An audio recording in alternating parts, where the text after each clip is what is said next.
The illegal and immoral deportation of Kilmar Abrego Garcia might be the most disturbing thing we have seen from this Trump administration. And they seem to know it because they're panicking, both because of the 9-0 Supreme Court ruling demanding Garcia be returned to his home, and after the shocking revelation that we saw from Senator Von Hollen today that Donald Trump's administration is paying for Garcia to be kept in El Salvador. It was so bad, in fact, that Carolyn Levitt refused to take questions during her press conference today, knowing she couldn't defend the indefensible. But what was worse than Levitt is what Donald Trump did, caught on video in the Oval Office. It will disturb you. We are going to get into it all, but before we do, if I could quickly ask you to leave a like on this video, and if you haven't already and you enjoy our channel and the work we are doing to call out Donald Trump's administration, if you could hit that subscribe button, it goes a long way, and it really does mean a lot to me. Now, before we get into what Donald Trump did today, I want to start with some updates from Abrego Garcia's lawyer that came from MSNBC right here.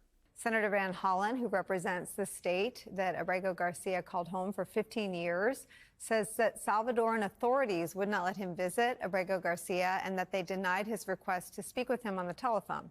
Joining us now is one of the attorneys representing Kilmar Abrego Garcia, partner at Murray Osario immigration law firm, Rena Gandhi. Rena, thank you for being here. Can you first tell us if you've had any contact with Mr. Abrego Garcia? We have not. What is your understanding of how he's doing, or what he is aware of in terms of this fight happening and reaching the Supreme Court? To be honest, I can only assume, and I can only assume he knows nothing. We've not been able to speak with him. As you saw, the senator has not been able to get in touch with him. I do not know if he knows anyone is fighting for him. Rena, what is the legal path forward after the United States Supreme Court rules 9-0 that the Trump administration must facilitate his return, and the Trump administration basically says, nope, not going to do it? Well, the court does have a number of different avenues of recourse. The court can hold them in contempt, can issue sanctions. Those are yet to be seen, and I think the court is being extremely fair in giving the government the opportunity to present their side and to show evidence that they have been actually complying, and that is what the next 2 weeks are about. It is incredibly important that we continue to reiterate and push back against the lies of the White House. Not only did they unlawfully detain and deport this man, but they are defaming his name and the name of his family every single day with their lies. This was not an MS-13 gang member. That was made clear by Donald Trump's own administration that admitted it. The Supreme Court stated clearly this man has no criminal record and there was no reason for him to be deported. That has been made abundantly clear. There is nothing the White House can say otherwise. And that is why they are taking a different approach to trying to make the case for this disgusting deportation plan. And it started with this clip in the press room, and then we're going to get into what Donald Trump did. And to have a senator from Maryland who didn't even acknowledge or barely acknowledged my daughter and the brutal death that she endured, leaving her 5 children without a mother and now a grandbaby without a grandmother, so that he can use my taxpayer money to fly to El Salvador to bring back someone that's not even an American citizen. Why does that person have more right than I do, or my daughter, or my grandchildren? I don't understand this. Thank you. Now, the woman in that video is Patty Morin, who is a mother who lost her daughter to an MS-13 gang member. An incredibly tragic story, but one that has nothing to do with Kilmar Abrego Garcia. And that is what Donald Trump and his administration are trying to communicate. That is what that stunt today in the press room was about. But it only got worse from there. It only got worse from them stealing and abusing this woman's story to try to justify their illegal action. Because Donald Trump and his administration put out this video right after. Beautiful. Call a dear friend. She's a beautiful woman. She's been through hell. She's been through hell, right? Oh, yes. Your daughter's looking down proud of you. You know that. Just keep it going. I know. Keep it going. It's like you said. Stay with that one. It's like you said. You can just tell Donald Trump does not care. And why would he? This is a man who has never cared about a person not named Donald Trump in his entire life. He does not care about this woman. He does not care that she lost her daughter. Remember that bipartisan border deal? Remember when Donald Trump talked about securing the border? Has he done so? Have the Republican senators who wanted that bill passed but had to wait until after the election, have they spoken one word about it? No, of course not. Because they don't care about the border. They don't care about immigration. They only care about talking about the issue. They do not care about people whose lives have been affected. They just want to use and abuse their stories. And that is exactly what we saw from Donald Trump, and it is sick. It is sick not only that they would use this woman's story, but they would use it to continue to defame and defend their action against a man who is innocent. That is what this is about. It is sick. It is twisted. It is gross. That is the Trump administration. They do not care who they have to hurt or who they have to use. They will go after you no matter what, in whatever means it takes. It is disgusting. It's gross. And Bernie Sanders ripped Donald Trump to shreds for it in this clip right here. We are fighting a president who undermines our Constitution every single day and threatens our freedom of speech and freedom of assembly. We are fighting a president whose agents are rounding up innocent people off the streets, throwing them into unmarked vans, and sending them to detention centers here in the United States, in El Salvador and elsewhere. That is not what happens in a democracy.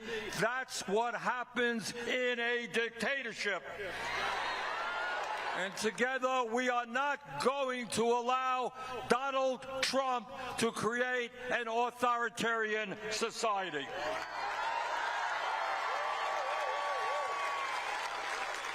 You know, the founding fathers of our country were not dummies.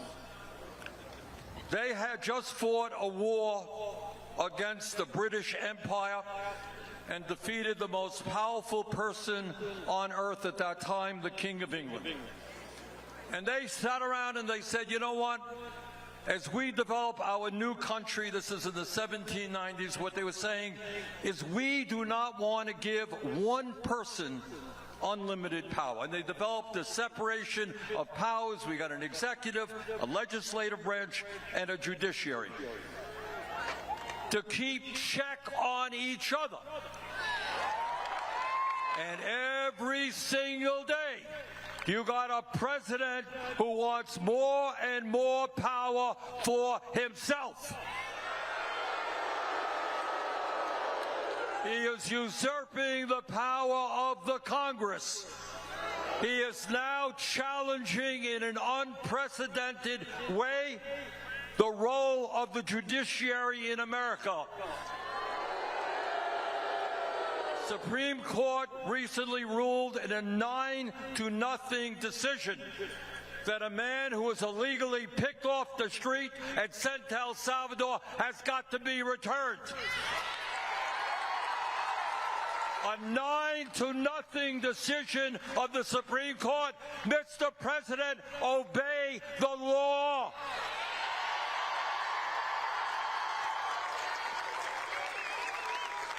But it is not just Congress and the judiciary whose power he is trying to assume. It is the media as well. Apparently, he does not understand that in America we have freedom of speech. He has sued ABC, CBS, Meta, the Des Moines Register. His FCC is now investigating NPR and PBS. Just the other day, he said that CBS should lose its license. You know what they did? They ran a program which was critical of some of his policies. How terrible. This is what fascism looks like. And I saw a tweet that I think is important as people have been going back and forth over what to call this prison in El Salvador. Of course, many people just call it a prison. Some people have referred to it, rightfully so, as one of the most dangerous prisons, a torture prison. But some folks have been using the term concentration camp. And of course, that elicits a lot of strong feelings, reactions, and thoughts. But the definition that I saw posted in defense of that term being used here is that a concentration camp is a prison in which people are sent without any judicial review. There is no oversight. There is no due process. That's what's happening right now. There are no checks. There is no regard for what is right or wrong. Donald Trump is picking people out on his own discretion and the discretion of his goons to ship to a concentration camp in El Salvador.